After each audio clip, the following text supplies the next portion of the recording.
तो चलिए आज हम शुरू करते हैं प्लेट विवर्तनी सिद्धांत, यानी टेक्टोनिक प्लेट्स जो हैं वो उनके बारे में हम बात करेंगे। साथ साथ में प्रशांत महासागर के रिंग ऑफ फायर की भी हम लोग बात करेंगे और साथ साथ में उसकी जो भूगर्भीय विशेषताएं हैं उस पर भी हम चर्चा करेंगे और वहाँ पर निरंतर जो ज्वालामुखी गतिविधियाँ होती रहती हैं उनके बारे में भी हम समझेंगे।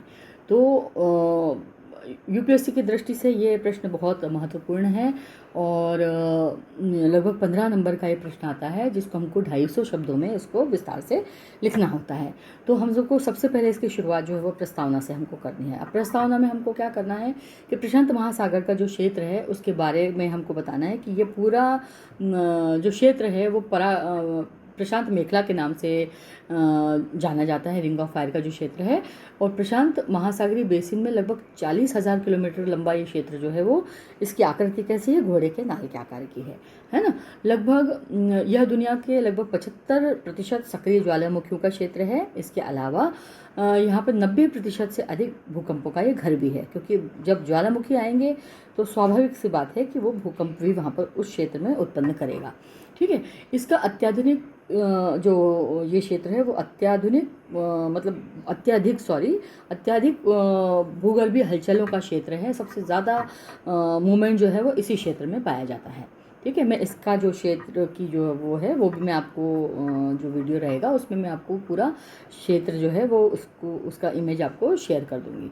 ठीक है, अब जो प्लेट विवर्तनिकी का जो आलोक में जो भूगर्भीय विशेषताएं हैं, मतलब मैं बिल्कुल शुद्ध हिंदी इसमें चल रही है।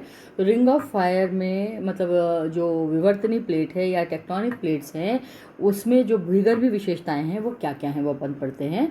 तो भूगर्भीय रिंग ऑफ फायर का मुख्य विशेषता विभिन्न जो प्लेटें हैं, टेक्टोनिक प्लेट्स हैं, उसके बीच में होने वाली अंतःक्रिया है। आपस में जो क्रियाएं होती हैं, हलचल होती है उसमें, उसकी प्रक्रिया है। यह मुख्य रूप से यहाँ पे कन्वर्जेंट प्लेट जो है उसकी बाउंड्रीज में ये पाई जाती है मुख्य रूप से हलचल, और ये प्लेट्स जो हैं वो आपस में एक दूसरे से रगड़ खाती हैं और टकराती हैं। ठीक है, कई बार क्या होता है कि सबडिक्शन जो जोन होता है, जैसे यहाँ पर भारी महासागरीय प्रशांत प्लेट जो है, पैसिफिक प्लेट जिसको कहा जाता है, वो अपने चारों ओर स्थित जो क्षेत्र है उस अपेक्षाकृत हल्के महाद्वीपीय प्लेटें जैसे यूरेशियन या उत्तरी अमेरिकी जो प्लेट्स हैं उनसे जो है वो कम घनी हैं।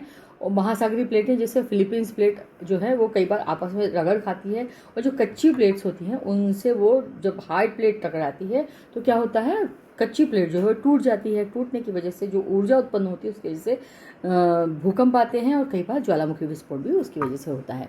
कई बार गहरे जो समुद्री गर्त हैं जिसको हम डीप ओशन ट्रेंच कहते हैं, कई जगह पे कई बार इसके कारण भी दुनिया में मतलब जब ये हलचलें होती है तो उसकी वजह से और गहरे गर्त बनते जाते हैं। जैसे कि मेरियाना गर्त आपने सुना होगा, ये भी बहुत गहरा गर्त है ना।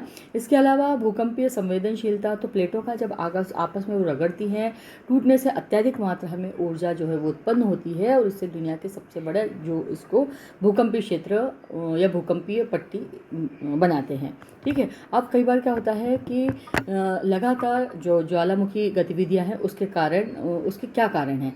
तो रिंग ऑफ फायर में लगातार होने वाले ज्वालामुखी उद्गारों के पीछे निम्नलिखित मुख्य वैज्ञानिक प्रक्रियाएं जो है वो काम करती हैं। जैसे फ्लेक्स मेल्टिंग है ना, जब प्रशांत महासागर की प्लेट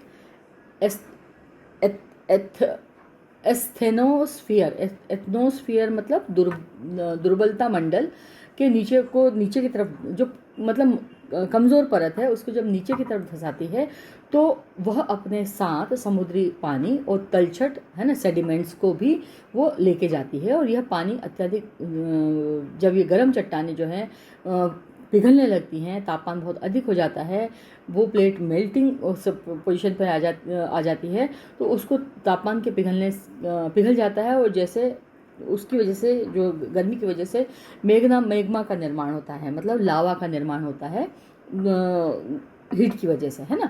मैग्मा ऊपर उठता है और नवनिर्मित मैग्मा आपस की जो कठोर चट्टानों की तुलना में हल्का और गर्म होने की वजह से ऊपर की ओर बढ़ता है और क्रस्ट को तोड़ करके कई बार ज्वालामुखी के रूप में वो बाहर आ जाता है है ना। द्वीपीय चाप जो है और महाद्वीपीय जो श्रृंखला है उनका वो निर्माण करता है।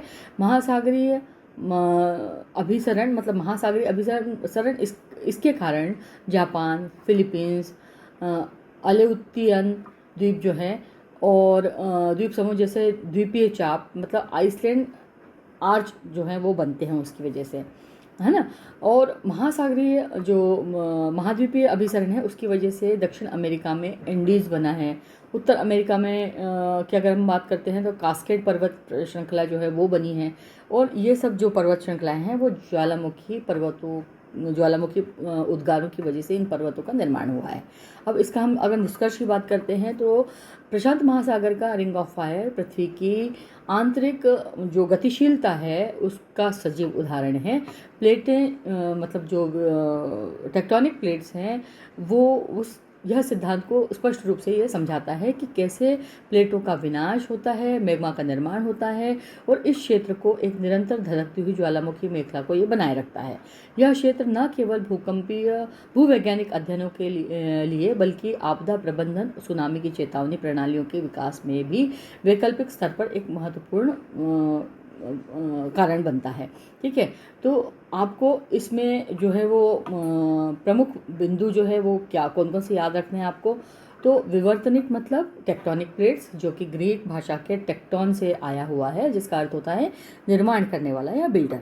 ठीक है, और भूविज्ञान में मतलब जियोलॉजी में हम जो टेक्टोनिक्स है उसका जो प्लेट्स है उसका टेक्टोनिक्स इसमें सरल मतलब है विवर्तनिकी या टेक्टोनिक्स का सरल मतलब है ना। पृथ्वी की ऊपरी परत यानी क्रस्ट की संरचना, उसकी बनावट और उसमें होने वाली हलचलों जैसे खिंचाव, संपीड़न या टकराव जैसे जिसका कि हम वैज्ञानिक अध्ययन करते हैं।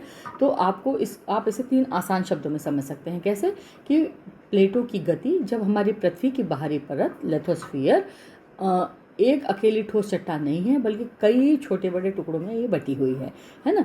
इसमें कई टुकड़े जो हैं जो टेक्टोनिक प्लेट्स जिसको कहा जाता है विवर्तनिकी प्लेट्स कहा जाता है। ये प्लेटें पृथ्वी के अंदर मौजूद गर्म मैग्मा से के ऊपर तैरती रहती हैं, है ना। आरंभ पृथ्वी के अंदर गर्म लावा है आपको पता ही है ना, उसके ऊपर तैरती रहती हैं और बहुत धीमी गति से हिलती डुलती हैं, है ना। इसका बल और प्रभाव, जब ये प्लेटें हिलती डुलती हैं तो आपस में ये कई बार टकरा भी जाती हैं जब एक दूसरे से, और कभी कभी एक दूसरे से दूर हो जाती हैं या एक दूसरे के बगल में से रगड़ करके गुजरती हैं। तो इस प्रक्रिया को विवर्तनिकी गतिविधि यानी टेक्टोनिक एक्टिविटीज़ कहा जाता है। परिणाम इसका क्या होता है कि इस विवर्तनिकी या हलचल के कारण भूकंप आते हैं, ज्वालामुखी फटते हैं, महासागरों में ट्रेंच बनते हैं और हिमालय और एंडीज जैसे विशाल पर्वतों का निर्माण होता है। तो संक्षिप्त में कहें अगर तो ये जो विवर्तनिकी पृथ्वी के अंदर होने वाली यह इंजीनियरिंग या हलचल है जो हमारे ऊपरी धरातल का निर्माण करती है। तो उम्मीद है आपको ये समझ में आ गया होगा। मैं इसको 3D एनिमेशन से सिनेमेटिक उससे भी वो बना करके आपको ये डिटेल में डाल दूंगी। तो आपके पास में हिंदी का भी डिटेल है और आपके पास में जी कैसे इसका निर्माण होता है, आपके पास में एक 3D एनिमेटेड भी आपके पास में वीडियो उपलब्ध हो जाएगा। तो आप इससे दोनों तरह से समझ सकते हैं। मैंने आपको हिंदी में भी बताया है और आपको इंग्लिश में भी उसमें वो डिटेल में डिस्क्रिप्शन है। तो आपको अगर ये मेरा वीडियो अच्छा लगता है तो मेरे चैनल को लाइक, शेयर और सब्सक्राइब कीजिएगा। मैं और साथ साथ में मैं चाहती हूँ कि मैं इसी विषय पर और लगातार वीडियो बनाऊँगी क्योंकि ज्योग्राफी जो है वो बहुत ही स्ट्रॉन्ग सब्जेक्ट है। अगर आप यूपीएससी की तैयारी करते हैं तो या किसी भी एग्ज़ाम की तैयारी करते हैं तो उसमें बहुत सारे क्वेश्चंस जो हैं वो ज्योग्राफी से पूछे जाते हैं। कुछ इतिहास का भी प्रश्न पूछा जाता है। तो मैं उस इतिहास के बारे में भी मैंने कुछ वीडियोस बनाए हैं, आप चाहें तो देख सकते हैं। लेकिन मैं इसका जो डिस्क्रिप्शन है वो मैं इसका आंसर जो है वो डिस्क्रिप्शन में डाल दूँगी। आप चाहें तो वहाँ से भी इस आंसर को कॉपी कर सकते हैं, अपने नोट्स बना सकते हैं। तो थैंक यू। अगर मेरा वीडियो आपको अच्छा लगता है तो प्लीज़ मेरे चैनल को लाइक, शेयर और सब्सक्राइब कीजिएगा। Thank you.